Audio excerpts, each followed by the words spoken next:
Assalomu alaykum hammaga. Bugungi mavzumiz ekvivalentlik qonuniga oid tajribalar hisoblanadi. Bugungi mavzumizga doir rejalar, ekvivalentlik qonuni va uning nazariy asoslari, ekvivalentlik qonunini isbotlovchi tajribalar uchun zarur anjomlar va reaktivlar, laboratoriya tajribalarini o'tkazish tartibi, ekvivalentlik qonunini tasdiqlash. Ekvivalentlik qonuni va uning nazariy asoslari. Ekvivalentlik qonuni bu kimyoda moddalar o'zaro reaksiyaga kirishganda molekulyar nisbatda qat'iy saqlanishi, ya'ni moddalar ekvivalent miqdorlarda reaksiyaga kirishishini isbotlovchi qonun. Ekvivalent bu biror moddaning boshqa moddalar bilan reaksiyaga kirisha oladigan nisbiy miqdori quyidagi teng degan ma'noni bildiradi. Moddaning molyar massasi n moddaning valentligi yoki reaksiyaga almashinayotgan elektronlar soni moli desak ham bo'ladi. Masalan, vodorod xloridda ekvivalent molyar taqsim 1. Sulfat kislotada ekvivalent 2 vodorod plus ajraladi. Nazariy asos reaksiyada moddalarning ekvivalenti har xil bo'ladi.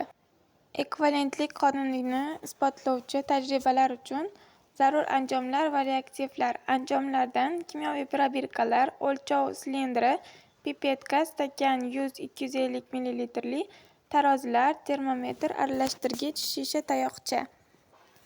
Tajribalarimiz: birinchisi, kislota va baza neytrallanishi. Vodorod xlorid eritmasi, natriy gidroksid eritmasi, fenaftalin yoki lakmus indikatori. Ikkinchi tajribamiz: metallar oksidlari bilan reaksiyalar. Masalan, temir uch oksidi, magniy lentalari, tuz kislotalari. Masalan, vodorod xlorid. Uchinchi tajribamiz: tuz almashinish reaksiyalariga oid bariy xlorid eritmasi natriy sulfat eritmasi orqali amalga oshiriladi. Laboratoriya tajribalarini o'tkazish tartibi. Tajriba 1.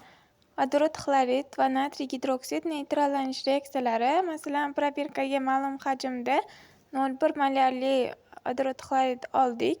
Pipetka yordamida 0,1 molyarli natriy gidroksidni asta-sekin qo'shdik. Rang o'zgargan nuqtada to'xtatib, vodorod xlorid va natriy gidroksidning sarflangan hajmlarini qayd etdik.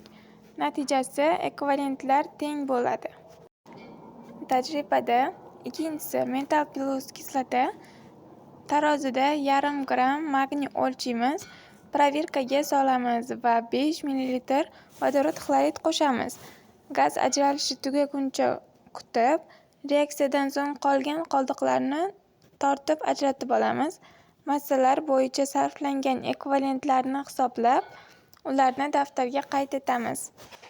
Tuz almashinishi oq cho'kma hosil bo'lish tajribasi. 2 ml bariy xlorid eritmasini olamiz, 2 ml natriy sulfat qo'shamiz va bizda natijada oq cho'kma bariy sulfat hosil bo'ladi. Reaktivlar ekvivalentlari teng bo'lgan holda cho'kma to'liq hosil bo'ladi. Ekvivalentlik qonunini tasdiqlash. Tajribalardan olingan natijalar shuni ko'rsatadiki, reaksiyaga kirishayotgan moddalar ekvivalentlari teng bo'lgandan reaksiya to'liq boradi. Stoixiometrik hisob-kitoblar ham ekvivalentlik qonunini tasdiqlaydi. Ya'ni stoixiometrik hisob-kitob degani teng miqdorda degani. Tajribalar davomida sarflangan modda miqdorlari nazariy ekvivalentlarga mos keladi va shunday qilib ekvivalentlik qonuni amaliy hamda nazariy asoslar orqali to'liq tasdiqlangan. Ekvivalentlik qonunini Wolston fanga kiritgan. Shunday qilib, bugungi mavzumiz o'z nihoyasiga yetdi. E'tiboringiz uchun rahmat.